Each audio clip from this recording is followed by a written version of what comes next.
Welcome to MICC coaching centre. आशा करी तोमरा प्रत्येके सबाई खूब भालो आछो। आमरा आगेर भिडियोते जे क्लासटा करेछिलाम विटामिन सम्पर्के आमरा किछु जेनेछिलाम एबं प्रथम जे विटामिन ए सम्पर्के आमरा प्रिभियास इयारेर प्रश्न सल्व करते करते आमरा विटामिन ए किन्तु कमप्लीट करे फेलेछिलाम। ठीक आछे, आजके आमरा मेनलि जेटा करब सेटा होच्छे विटामिन डी सम्पर्के। तार आगे एकटा कथा बोले दिई, जारा आगेर भिडियोटा देखेनि तादेर हठात् करे एटा देखते एकटु असुविधा होबे। तार कारण होच्छे तारा बुझते पारबे ना आमि शुरूटा कोथा থেকে আসলে করছি। ঠিক আছে, আমি আগের দিন পড়িয়েছিলাম হচ্ছে কি আমাদের ফ্যাট সলিউবল ভিটামিন অর্থাৎ ফ্যাটে দ্রবীভূত কিছু ভিটামিন আছে আর কিছু জলে দ্রবীভূত কিছু ভিটামিন আছে ওয়াটার সলিউবল। ঠিক আছে, তো ফ্যাটে দ্রবীভূত যেটা সেখানে আমরা পেয়েছিলাম কি এ ভিটামিন, ডি ভিটামিন, ঠিক আছে, ই ভিটামিন, के ভিটামিন, আর আমরা জলে দ্রবীভূত যেটা পেয়েছিলাম একটা বি, একটা সি, একটা পি। ঠিক আছে, তো আমরা হচ্ছে এই এ ভিটামিন সম্পর্কে আমরা পুরো কমপ্লিট করে এসেছিলাম প্রশ্ন সলভের মাধ্যমে, কিন্তু আমরা পুরো ভিটামিন এ কে পড়ে ফেলেছিলাম। তো আজকে আমরা যেই বিষয়টা পড়ব সেটা হচ্ছে কি, যেটা হচ্ছে ভিটামিন ডি। ঠিক আছে, আমরা আজকে মূলত ভিটামিন ডি সম্পর্কেই আলোচনা করব। হতে পারে একটা দুটো প্রশ্ন থেকে থাকতে পারে ভিটামিন এ সম্পর্কে, কিন্তু আমরা মেন আজকে যেটা করব সেটা হচ্ছে ভিটামিন ডি সম্পর্কে যা যা প্রশ্ন বিগত বছরগুলোতে এসেছে সেইভাবে। ঠিক আছে, তাহলে কথা না বাড়িয়ে শুরু করা যাক যে ফ্যাটে দ্রবীভূত ভিটামিন ডি সম্পর্কে। দেখো প্রথম প্রশ্নে কি বলছে, প্রথম প্রশ্ন বলছে যে আচ্ছা নাম্বারিংয়ের দিকে কিন্তু নজরটা দেবে না, কারণ নাম্বারিং কিন্তু একটু এলোমেলো হয়ে আছে। ঠিক আছে, যেহেতু আমরা আগে একটা ক্লাস কমপ্লিট করেছি আবার পরেরটার থেকে শুরু করছি, তো নাম্বারিংয়ের দিকে করবে না, আমাদের বিষয় হচ্ছে প্রশ্ন সলভ করা, আমরা সেটাই করব। ঠিক আছে, চলো দেখো কি বলছে। ভিটামিন ডি এর অভাবে হয় কোন রোগ, অর্থাৎ ডি ভিটামিন ডি, এটা বাংলায় লেখা এটা ইংলিশে। ঠিক আছে, তো ভিটামিন ডি এর অভাবে হয় কোন রোগ, যেটা WBCS 2018-তে এসেছে। ঠিক আছে, শুধু WBCS না, প্রচুর পরীক্ষায় এই প্রশ্ন এসে থাকে। ঠিক আছে, আর ভিটামিনের অভাব যখন ঘটবে তোমার রোগই হবে, কারণ ভিটামিন হচ্ছে একটা দেহ সংরক্ষক খাদ্য, দেহকে রক্ষা করে রোগ থেকে প্রতিরোধ করে, আর যদি এটার অভাব ঘটে তোমার রোগই হবে। ঠিক আছে, তো ভিটামিন ডি এর অভাবে হয় কোন রোগ, আমি জানি তোমরা প্রত্যেকেই অ্যান্সারটা দিয়ে ফেলেছো এতক্ষণে, সেটা হচ্ছে কি রিকেট রোগ। অর্থাৎ কি রিকেট রোগ হচ্ছে কি ভিটামিন ডি এর অভাবে হয়। দেখো এই হচ্ছে কি অ্যান্সার, ভিটামিন ডি এর অভাবে যেই রোগটা হয় সেটা হচ্ছে রিকেট রোগ। তার আগে একটা কথা বলি, ভিটামিন ডি যেটা, সেই ভিটামিন ডি হলো, তার রাসায়নিক নামটা আগে বলে দিই। রাসায়নিক নাম ভিটামিন ডি এর রাসায়নিক নাম, আমরা যেমন ভিটামিন এর রাসায়নিক নাম পড়েছিলাম রেটিনল। ঠিক আছে, ঠিক তেমনি ভিটামিন ডি এর হচ্ছে রাসায়নিক নাম হচ্ছে ক্যালসিফেরল, ক্যালসিফেরল।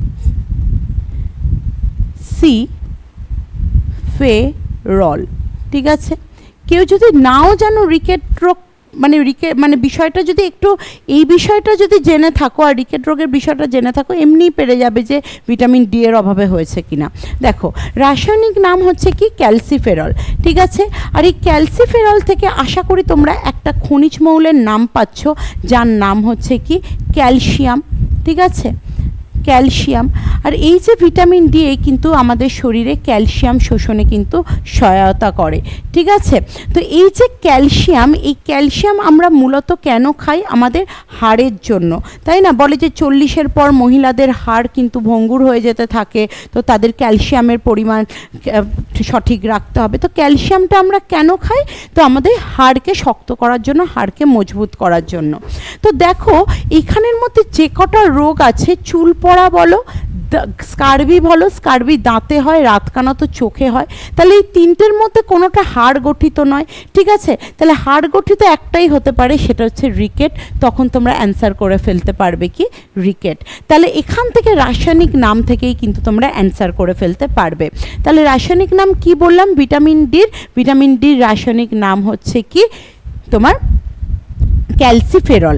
আর এটা কিসের শোষণে সহায়তা করে, সেটা হচ্ছে ক্যালসিয়াম। ক্যালসিয়াম একটা খনিজ মৌল, আমরা জানি, আমরা যখন ফিজিক্স কেমিস্ট্রি পড়েছি Ca++। ঠিক আছে, ক্যালসিয়াম, তো ক্যালসিয়াম শোষণে সহায়তা করে হচ্ছে কি এই ভিটামিন ডি। ঠিক আছে। এখান থেকে দেখো রিকেট রোগ যেহেতু আমরা পড়ছি, আমরা একটা টার্ম জেনে নেব, ঠিক আছে। রিকেট রোগকে প্রতিরোধ করে, মানে কি রিকেট রোগকে হতে বাধা দেয়, তার মানে রিকেট রোগ যেটা হয় তার অ্যান্টি হিসাবে কাজ করে, তাই না, তার বিরোধিতা করে, তাই তো। তো এই কারণে কিন্তু এই যে ভিটামিন, এই ভিটামিনের অপর নাম হচ্ছে কি অ্যান্টি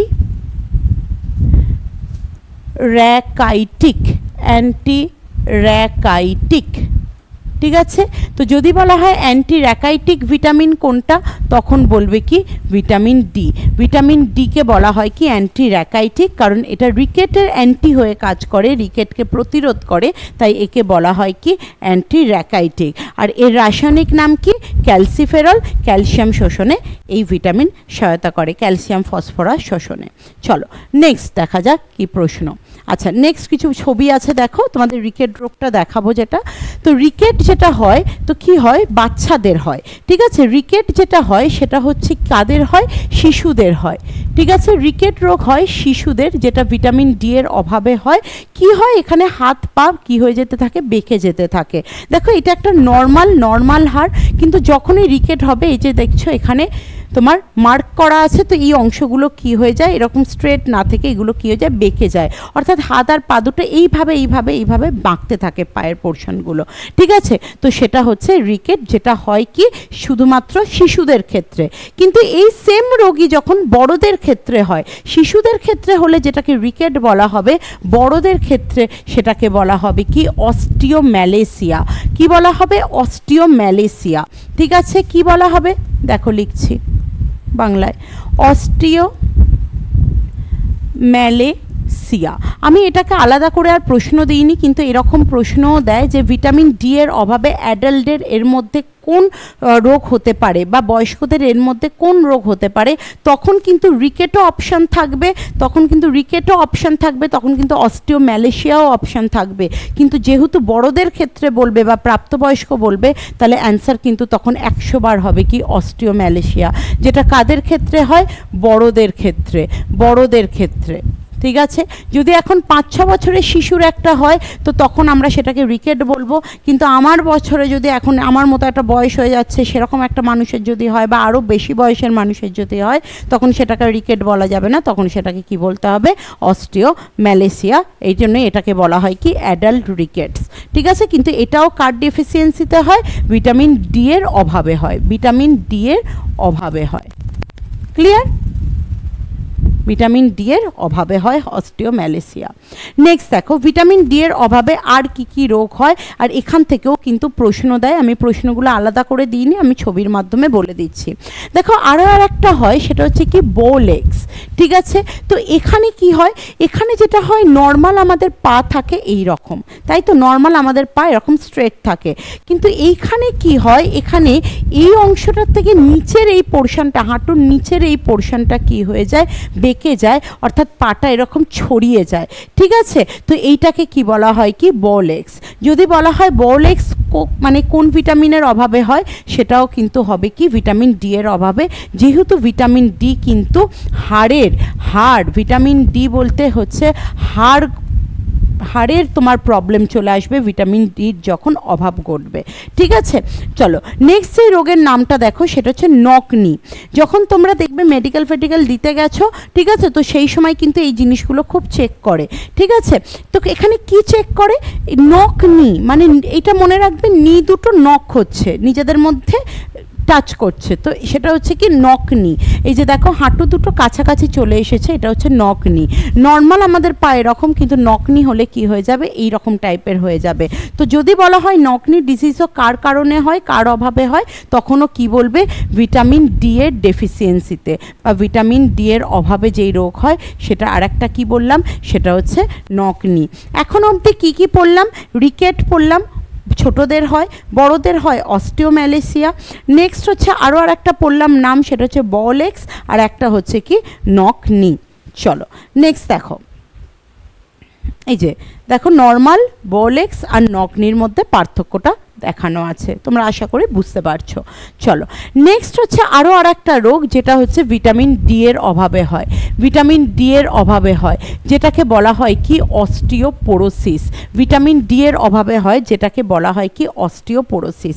দেখো এই সম্পর্কে আমি একটা কথা বলবো, আর এখানে কিন্তু অস্টিওপোরোসিস দিয়ে ভেরি ভেরি ইম্পর্টেন্ট, এটা খুব ইম্পর্টেন্ট, এটা কিন্তু প্রশ্ন আসে 100 বার, ঠিক আছে, যে অস্টিওপোরোসিস, ঠিক আছে। তো অস্টিওপোরোসিস যেটা কিসের জন্য হয়, সেটা কিন্তু কার ডেফিসিয়েন্সিতে হয়, ভিটামিন ডি এর ডেফিসিয়েন্সিতে।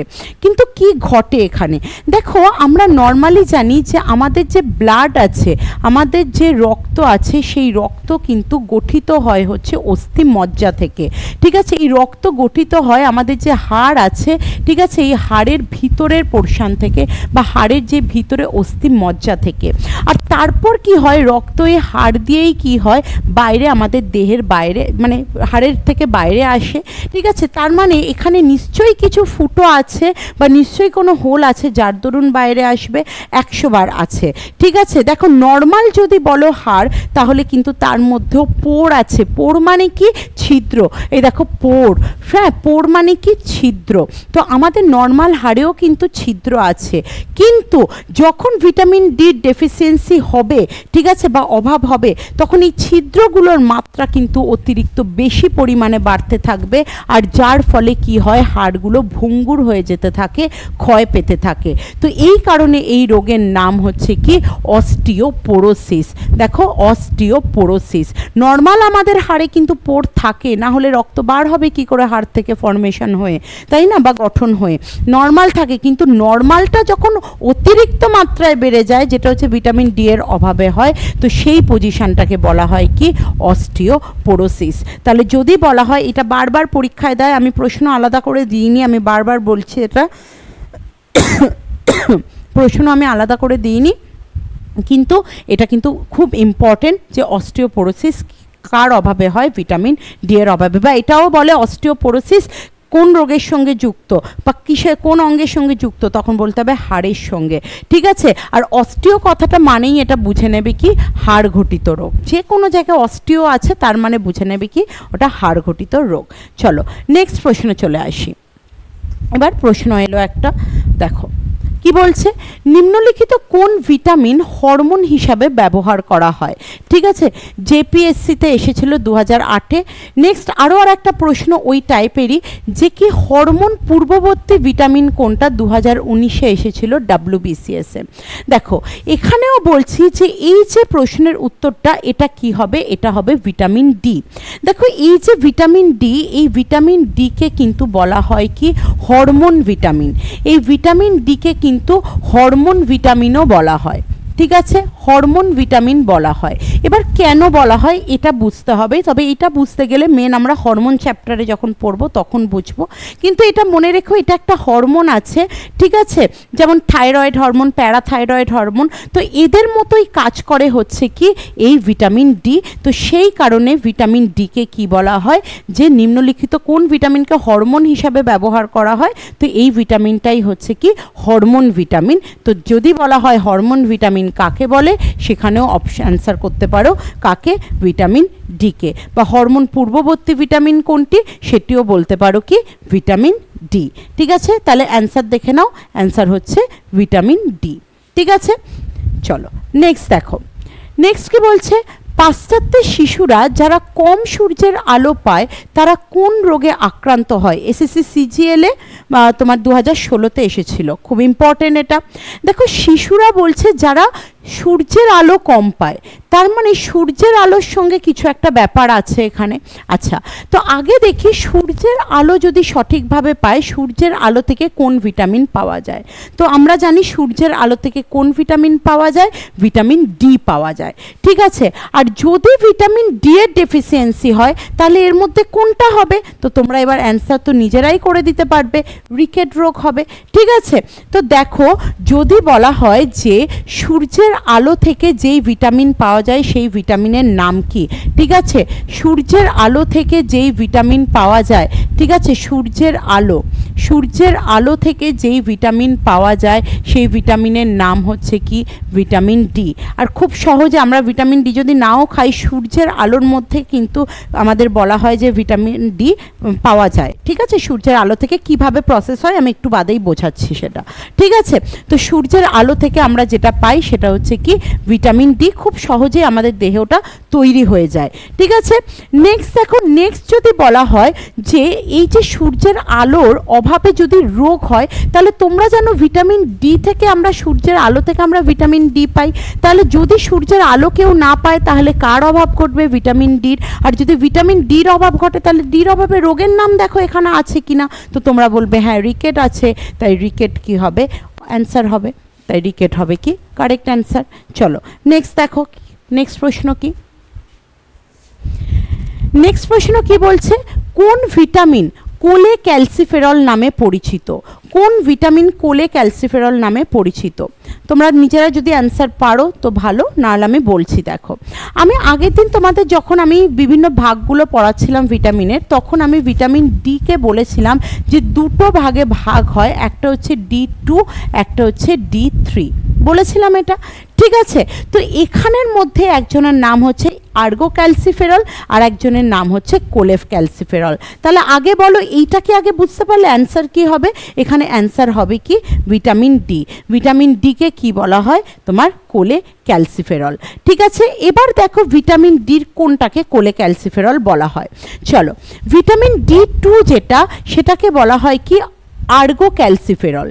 ঠিক আছে, এটা কোথায় থেকে পাওয়া যায়? মেনলি উদ্ভিদ থেকে পাওয়া যায়, যেটা বিভিন্ন ভেজিটেবল, বিভিন্ন উদ্ভিদ থেকে বলো, মাশরুম বলো, ইস্ট বলো, এগুলো থেকে পাওয়া যায় হচ্ছে কি ভিটামিন D2 বা তোমার আর্গো ক্যালসিফেরল। আর ভিটামিন ডি যেটা, D3 যেটা, সেটা তো সূর্যের আলো থেকে আমরা পাচ্ছি। ঠিক আছে, বিভিন্ন প্রোডাক্ট থেকে, বিভিন্ন যার মধ্যে ভিটামিন আছে সেই সমস্ত খাদ্য পেলে আমরা পেতে পারি। ঠিক আছে, তো দেখো এখানে কি বলছে, তাহলে এখানে বলছে যে কোন ভিটামিনকে বলা হয় কি কোলে ক্যালসিফেরল। তাহলে এখন তোমরা বুঝতে পারলে কাকে বলা হয়? ভিটামিন ডি কে বলা হয়।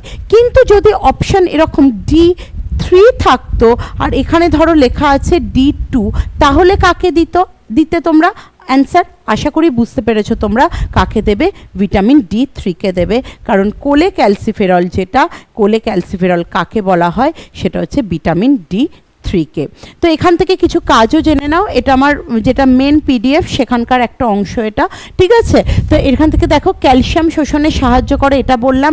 বোনস মানে হাড় আর দাঁতকে মজবুত করে, দাঁতেও ক্যালসিয়াম থাকে সেই কারণে এটাকেও মজবুত করে।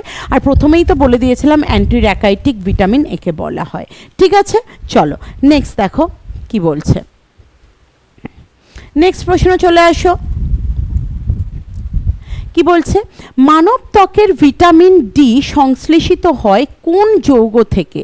ঠিক আছে, মানব ত্বকে আমাদের শরীরের মধ্যে বললাম না সূর্যের আলো পড়লে ভিটামিন ডি তৈরি হয়ে যায়। ঠিক আছে, খাবার দরকারও পড়ে না, সূর্যের আলোটা পড়লেই ডি তৈরি হয়ে যায়, কিন্তু প্রসেস আমি বলে দেবো।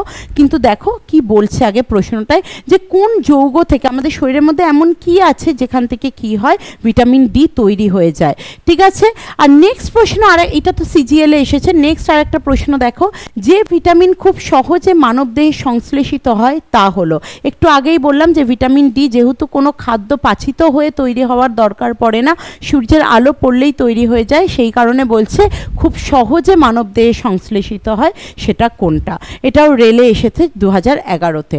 চলো কি বলছে দেখো, এটা কোনটা তোমার কোন যৌগটা থেকে সংশ্লেষিত হয়? তো এটা অ্যান্সার হবে হচ্ছে 7-ডিহাইড্রোক্লোরেস্টেরল। ঠিক আছে, 7-ডিহাইড্রোক্লোরেস্টেরল থেকে উৎপন্ন হয়। দেখো এখানে ক্যালসিফেরল হবে না, ক্যালসিফেরল হচ্ছে ভিটামিন ডি এর রাসায়নিক নাম। বিটা ক্যারোটিন এটা হচ্ছে ভিটামিন এর মধ্যে থাকে। রাইবোফ্লাভিন এটা হচ্ছে ভিটামিন B2 এর রাসায়নিক নাম। তো সুতরাং এখানে যে অ্যান্সারটা আমরা পেয়ে যাচ্ছি সেটা হলো 7-ডিহাইড্রোক্লোরেস্টেরল। ঠিক আছে, আর এই ভিটামিন ডি যেটা, সেটাই কি মানব দেহে কি তৈরি হয়? খুব দ্রুত মানবদেহে তৈরি হয়ে যেতে পারে, কারণ ওটা খাদ্য পাচিত হয়ে তৈরি হওয়ার কোনো বিষয় না, এটা ডাইরেক্ট সূর্যের আলো পড়লেই তৈরি হয়। চলো এবার আমরা দেখব যে 7D হাইড্রোকোলেস্টেরল তো অ্যান্সার, কিন্তু এবার আমরা দেখব কি যে কীভাবে সেটা হচ্ছে। দেখো এখানে একটা চার্ট আছে, আর চার্টে আমি ভালো করে বোঝানোর চেষ্টা করছি, খুব সিম্পল বিষয়টা দেখো। দেখো যখন সূর্যের আলো আসে, ঠিক আছে, তো সূর্যের আলোর মধ্যে ইউভি রশ্মি যেটা আছে, মানে অতি বেগুনি রশ্মি, তার অনেকগুলো তো ভাগ আছে, ইউভিএ, ইউভিবি, ইউভিসি। তো যখন ইউভিবি রশ্মিটা, যখন ইউভিবি রশ্মি কী হয় আমাদের স্কিনের মধ্যে পড়ে, ঠিক আছে, এই যে এটা হচ্ছে আমাদের স্কিন, আমাদের স্কিনের মধ্যে পড়ে, তখন আমাদের রক্তের মধ্যে থাকে হচ্ছে কি 7D হাইড্রোক্লোরেস্টেরল। এটাই হচ্ছে মেন যৌগ, এটাই হচ্ছে সেই যৌগটা যেখান থেকে ভিটামিন ডি এবার তৈরি হবে। তাহলে প্রথমে ইউভি রশ্মি সূর্য থেকে এসে স্কিনের মধ্যে দিয়ে ঢুকলো, ঢুকে কার সঙ্গে মিশ্রিত হবে, সেটা হচ্ছে 7D হাইড্রোক্লোরেস্টেরলের সঙ্গে কি হবে, ও অ্যাটাচ হবে। আর অ্যাটাচ হওয়ার পরে ও যেটা তৈরি করবে সেটা হচ্ছে কি কোলে ক্যালসিফেরল, বা যেটা হচ্ছে কি ভিটামিন D3 তৈরি করবে, ঠিক আছে। তাহলে কি তৈরি করলো, যেটা হচ্ছে ভিটামিন D3 তৈরি করলো, কিন্তু সেইটারই তোমার নাম হচ্ছে কি, দেখো এইটারই তোমার নাম হচ্ছে কি, যখন এটা কোলে ক্যালসিফেরল মানে D3, যখন এইটা এবার লিভারের মাধ্যমে, লিভারের মধ্যে আসবে রক্তের মাধ্যমে, ঠিক আছে, এটা কি হবে লিভারের মধ্যে আসবে, ঠিক আছে। আমরা জানি লিভারে ফ্যাট থাকে, ঠিক আছে, কোলেস্টেরল থাকে, যখন লিভারে আসবে তখন লিভার কি করবে, এটাকে আবার একটা প্রসেস করবে, আর আবার একটা প্রসেস করে যেটা তৈরি করবে সেটা হচ্ছে 25 হাইড্রক্সি ভিটামিন, এটাও কিন্তু D3, কিন্তু এই D3টা এখনো কাজে লাগবে না, ঠিক আছে, ও আবার একটু বাদে কাজে লাগবে, ও লাস্ট ও কিডনিতে যাওয়ার পর তারপর কাজে লাগবে, ঠিক আছে। তাহলে প্রথমে কি হলো, ইউভিবিটা আমাদের ত্বকে এসে পড়লো, ত্বকে 7D হাইড্রোক্লোরেস্টেরল আছে, ঠিক আছে, সেখান থেকে সে কি করলো D3 তৈরি করলো, ঠিক আছে, আর করে কোথায় দিল, যেটা হচ্ছে লিভারের মধ্যে। লিভারের মধ্যে এবার একটা এনজাইম আছে, যে এনজাইমটা কি করবে 25 হাইড্রক্সি ভিটামিন তৈরি করবে, যেটাকেই আমরা বলতে পারি সিম্পল ভাষায় কি ক্যালসিডিওল, ঠিক আছে। নেক্সট আমরা আসি, নেক্সট হচ্ছে এবার এই যে তোমার 25 হাইড্রক্সি ভিটামিন তৈরি হলো, সেই ভিটামিনটা এবার কোথায় চলে আসবে, সেটা হচ্ছে আমাদের কিডনির মধ্যে চলে আসবে। আর কিডনির মধ্যে আরও আর একটা এনজাইম আছে, যে কি তৈরি করবে 1.25 হাইড্রক্সি ভিটামিন, ঠিক আছে। এবার যেই পজিশনটা এলো যেটা হচ্ছে ক্যালসিট্রিরল, এবার এই যে D3টা, এই D3 বা এই যে ভিটামিন ডিটা লাস্ট এসে এখানে উৎপন্ন হলো, এবার এই ভিটামিন তোমার শরীরে, এই ভিটামিন D3 তোমার শরীরে ক্যালসিয়াম শোষণ বলো, তোমার হাড়ে বলো, যেখানে যেখানে তোমার ভিটামিন ডি দরকার সেখানে সেখানেও কাজ করতে পারবে। তাহলে সূর্যের আলো প্রথমেই পড়ে প্রসেস হয়ে যায় না, সূর্যের আলো প্রথমে আসবে স্কিনে, স্কিন থেকে আসবে তোমার 7D হাইড্রোক্লোরেস্টেরলের সঙ্গে মিশবে, তারপর লিভারে আসবে, লিভারে এসে 25 হাইড্রক্সি ভিটামিন তৈরি করবে, তারপরে সেইটা আবার তোমার আসবে কিডনিতে, আর কিডনিতে এসে 1.25 হাইড্রক্সি ভিটামিন তৈরি করবে, আর যেটার নাম হবে কি ক্যালসিট্রিরল। আর এটাই আমাদের শরীরে গিয়ে কি হবে ক্যালসিয়াম শোষণ বলো বা যা কিছু যেই কাজ তোমার ভিটামিন ডির আছে সেই সমস্ত কাজ কি করবে সে পূরণ করবে, ঠিক আছে। তাহলে লাস্ট কোথায় এসে প্রসেস হচ্ছে, সেটা হচ্ছে লাস্ট কিডনিতে এসে প্রসেস হচ্ছে। এবার আমরা এনজাইমগুলোর নাম জানবো, যেগুলো তোমার একটা লিভারে ছিল আর একটা হচ্ছে কিডনিতে ছিল। দেখো লিভারে যে এনজাইমটা ছিল, ঠিক আছে, সেই এনজাইমটার নাম হচ্ছে 25 হাইড্রক্সিলেস, ঠিক আছে, 25 হাইড্রক্সিলেস।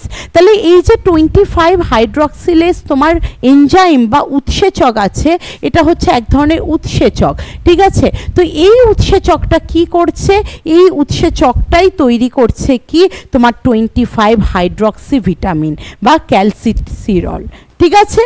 নেক্সট হচ্ছে দেখো যেটা হচ্ছে আমাদের কোথায় হবে, কিডনিতে আসবে। তো কিডনিতে যখন 125 তৈরি হবে তো সেটা কে করবে, সেটা আরেকটা এনজাইম করবে যেটা হচ্ছে 1 আলফা হাইড্রক্সিলেস এনজাইম। ঠিক আছে, আমি একটু ডিটেলসে পড়ালাম, এটা তোমরা একটুখানি বুঝবে, নাহলে সিম্পলভাবে বলে দেওয়া যায় যে ত্বকে থেকে তৈরি হয়, ভিটামিন ডি সূর্যের আলো ত্বকে পড়লে হয়, এটা খুব ভালো, এটুকুই জেনে রাখো। কিন্তু আরেকটু যদি বেশি জানতে চাও তাহলে এইটা অবশ্যই তোমরা মাথায় রাখতে পারো, বিভিন্ন এক্সাম, হাই লেভেলের এক্সামগুলোতে কিন্তু খুব ইম্পর্টেন্ট এই বিষয়টা। ঠিক আছে, তাহলে এই দুটো হচ্ছে কিসের নাম, এনজাইমের নাম। এই দুটো হচ্ছে কি এনজাইমের নাম। ঠিক আছে, এই দুটো হচ্ছে এনজাইমের নাম। ঠিক আছে, আর এইখানে যেটা আমরা পড়ছি যেগুলো তৈরি করছে 25 হাইড্রক্সিলেস ভিটামিন এনজাইম, যেটা সে কি তৈরি করছে, 25 হাইড্রক্সি ভিটামিন তৈরি করছে। ঠিক আছে, আর এখানে 1 আলফা হাইড্রক্সিলেস যে এনজাইম কিডনিতে আছে সে কি তৈরি করছে, 1.25 হাইড্রক্সি ভিটামিন। আর এটাই হচ্ছে লাস্ট প্রসেস যেখানে কি হয়, ভিটামিন D3 উৎপন্ন হয়। আর এই D3 এবার আমাদের শরীরে কি হবে, বিভিন্ন জায়গায় কাজে লাগবে, হাড়ে বলো, দাঁতে বলো, ঠিক আছে, যে শরীরের ক্যালসিয়াম শোষণে বলো, এগুলোতে কাজে লাগবে। ঠিক আছে, আশা করি বুঝতে পেরেছো। তাহলে কোথা থেকে পাচ্ছি, সূর্যের আলো থেকে, ইউভি রে থেকে, ঠিক আছে, বা আলট্রাভায়োলেট রে থেকে। চলো নেক্সট প্রশ্ন দেখো, এর মধ্যে কোন ভিটামিন লিভারে জমা হয়, কোন ভিটামিন লিভারে জমা হয়? এটা প্রথম দিনের ক্লাসে আমি বলেছিলাম, যেদিন ভিটামিন আগের ক্লাসে শুরু করেছিলাম সেদিন। দেখো লিভারে জমা হয়, জমা হবে কারা আগে এটা বলো? জমা হবে তারা যারা ফ্যাটে দ্রবীভূত, তাই তো? যারা তোমার ফ্যাটে দ্রবীভূত তারাই কি হবে, জমা হবে। ঠিক আছে, তো এখানে দেখো যদি বলা হয় এখানে লিভারে জমা হয় কোন ভিটামিন, তখন এখানে কিন্তু অপশানটা তোমরা একটু দেখো, তারপর আমি তোমাদের বলছি। হ্যাঁ, তারপর আমি তোমাদের বলছি। দেখো তোমরা যদি এটা পুরোটা দেখে থাকো তাহলে এবার বুঝতে পারবে এখানে দুটো অপশান আছে এমন, যে দুটো অপশান কিন্তু কি ফ্যাটে দ্রবীভূত ভিটামিন। ভিটামিন এও হচ্ছে তোমার ফ্যাট সলিউবেল, মানে ফ্যাটে গুলে যায়, আর ভিটামিন ডিও হচ্ছে তোমার কি ফ্যাট সলিউবেল। তাহলে এই দুটোই তোমার ফ্যাট সলিউবেল, তাই না?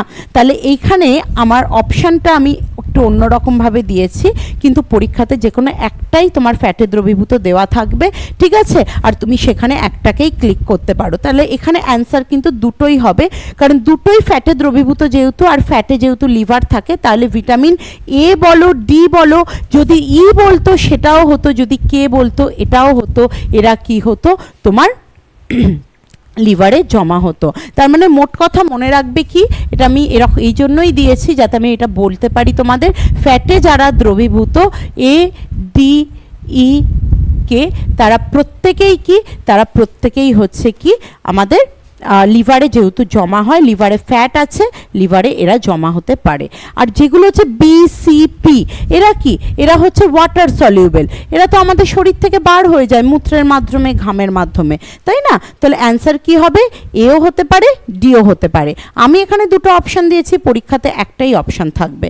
ঠিক আছে, নেক্সট চলো দেখো কি আছে। এই চারটা একটু দেখে নেবে যে ফ্যাট সলিউবেল আর তোমার ওয়াটার সলিউবেল। চলো নেক্সট দেখো। দেখো এই প্রশ্নটা আমি আগের দিন তোমাদের পড়িয়েছিলাম, ভিটামিন নামকরণ করেন কে? অর্থাৎ ভিটামিন যে টার্মটা বা ভিটামিন যে শব্দটা, এই শব্দটা কে দিয়েছিলেন? ঠিক আছে, দেখো পিএসসি, সিজিএল এগুলোতে বিভিন্ন পরীক্ষাতে এটা আসে। ঠিক আছে, তো আগের দিন আমি তোমাদের বলেছিলাম কি, যে ক্যাশিমের ফ্রাঙ্ক, ক্যাশিমের ফ্রাঙ্ক হচ্ছে কি ভিটামিন শব্দটার নামকরণ করেছিলেন। নেক্সট চলে আসো পরের প্রশ্নে, নিরামিষাশীদের জন্য ভিটামিন ও খনিজের প্রধান উৎস কি? আচ্ছা, রেলে এসেছিল, এসএসসির বিভিন্ন পরীক্ষাতে এসেছে। তো দেখো এখানে কি বলছে, যে নিরামিষাশীদের জন্য, যারা নিরামিষ অর্থাৎ কি মাছ মাংস খায় না, ঠিক আছে, তাদের জন্য ভিটামিন আর খনিজের প্রধান উৎস কি? চলো অপশান দেখো, সয়াবিন, মাছ। আচ্ছা মাছ আসছে, তাহলে কখনোই হতে পারে না। ঠিক আছে, চলো নেক্সট কি আছে, ভাত। তো ভাত ওটা আমিষ নিরামিষের মধ্যে ওই ব্যাপারটাই না, ভাত নর্মালি খাওয়া যায়। ঠিক আছে, নেক্সট কি বলছে দেখো, ভাত ও দুধ, দুধ তো এটা প্রাণীজ, তাহলে এখানটায় কি হবে, এটা অবশ্যই আমিষের মধ্যে পড়ছে, নিরামিষ নয়। দেখো নেক্সট আছে শাকসবজি আর ফলমূল। এবার তোমার মনে হতে পারে ম্যাম ভাতও তো হতে পারে, শাকসবজি আর ফলমূলও তো হতে পারে, কিন্তু আমি বলবো যে না, ভাত হতে পারে না। মেন যদি হয় বলো তাহলে শাকসবজি আর ফলমূল হতে পারে। কেন? তার কারণ হচ্ছে ভিটামিনও পাবে, খনিজও পাবে। ঠিক আছে, তুমি শাকসবজি থেকে তুমি বিভিন্ন ভিটামিনও পাচ্ছ, বিভিন্ন শাক, পালং শাক বলো, ঠিক আছে, এছাড়াও বিভিন্ন যেই সমস্ত শাক আছে, ঠিক আছে, মূলো শাক বলো, ঠিক আছে, লাল শাক, এগুলো থেকেও তুমি কি পাবে, ভিটামিন পাবে আর মিনারেলসও পাবে। মিনারেলস মানে খনিজও পাবে। ঠিক আছে, তাহলে শুধু কি বলছে যে ভিটামিন আর খনিজের প্রধান উৎস কি যদি বলো, তাহলে কারেক্ট যদি অ্যান্সার বলো তাহলে শাকসবজি আর ফলমূল এই দুটো হচ্ছে ভিটামিন আর খনিজের মেন উৎস। ভাত আছে, এটা ঠিক আছে, কিন্তু ভাত থেকে তো কার্বোহাইড্রেটের মেন উৎস ভাত, তাই না? তাহলে ভাত এটা হতে পারে না, তো এখানে অ্যান্সার হবে শাকসবজি আর ফলমূল। ঠিক আছে, তো অ্যান্সারটা তোমরা মিলিয়ে নিও। চলো নেক্সট চলে আসি। দেখো কড লিভার তেল যে ভিটামিন থেকে পাওয়া যায় সেই ভিটামিন হলো, এসএসসি সিজিএলে আসা প্রশ্ন, এছাড়াও বিভিন্ন পরীক্ষাতে এসেছে, রিসেন্ট বিভিন্ন পরীক্ষাতেও এসেছে এটা। ঠিক আছে, তো তোমরা বলবে, আগের দিনের ক্লাসে কিন্তু আমি এটা আলোচনা করেছিলাম যে কড লিভার অয়েল থেকে কি পাওয়া যায়। তোমরা বলবে, নিজেরা চেষ্টা করবে, আমি অ্যান্সারটা দেখাচ্ছি। অ্যান্সার হচ্ছে এ হবে আর ডি হবে, দুটোই থেকেই কড লিভার পাওয়া যায়। ঠিক আছে, কড লিভার মানে কি, কড মাছের যকৃৎ মিশ্রিত তেল। ঠিক আছে, তো দুটোর থেকেই কিন্তু কি পাওয়া যায়, এ থেকেও পাওয়া যায়, ডি থেকেও পাওয়া যায়। চলো দেখো, দেখো কডফিশ, কড মাছ, ঠিক আছে, কড হ্যালবেট মাছ, ঠিক আছে, তো এগুলোর থেকে কিন্তু তার যকৃৎ মিশ্রিত তেল পাওয়া যায়। তো অ্যান্সার কি হবে, ভিটামিন ডি এবং এ। দেখো কড লিভার অয়েলের একটা ছবি দিয়েছি, ভিটামিন এ এবং ডি লেখা আছে। ঠিক আছে, ভিটামিন এ এবং ডি, খুব ইম্পর্টেন্ট প্রশ্ন এটা। নেক্সট দেখো কি বলছে, ভিটামিন এর প্রোভিটামিন হলো, এনটিপিসিতে এসেছে, এনটিপিসি সিজিএল, এটা কেটে যাচ্ছে না তো, ভিটামিন এ, হ্যাঁ এটা এ হবে, এ ভিটামিন এ। ভিটামিন এর প্রোভিটামিন হলো। এবার তোমরা কিন্তু প্রোভিটামিন মানে জানতেও পারো বা নাও জানতে পারো। ঠিক আছে, তো প্রোভিটামিন হলো এমন একটা ভিটামিন, এমন একটা অংশ যেটা হচ্ছে যেখান থেকে ভিটামিনটা সংশ্লেষিত হয়।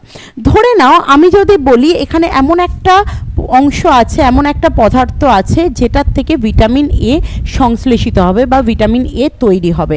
ধরো এখানে তুমি গাজর আছে, ঠিক আছে, তো গাজর খেলে তোমার কি হয়, শরীরে ভিটামিন এ তোমার পাবে তুমি। তাহলে গাজরের মধ্যে যেটা থাকে, যেটা থাকার কারণে ভিটামিন এটা আমাদের দেহে উৎপন্ন হচ্ছে, তো সেটাই হচ্ছে কি প্রোভিটামিন। তো আমি বলে দিই, তোমরা যখন প্রোটিন পড়েছিলে এটা শুনেছিলে ক্যারোটিন প্রোটিন থাকে গাজরে, তাই না?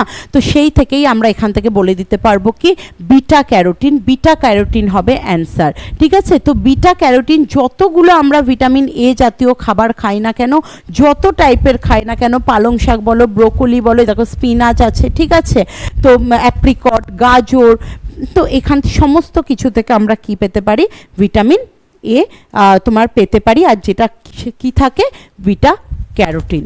ঠিক আছে, তাহলে বিটা ক্যারোটিন হচ্ছে প্রোভিটামিন।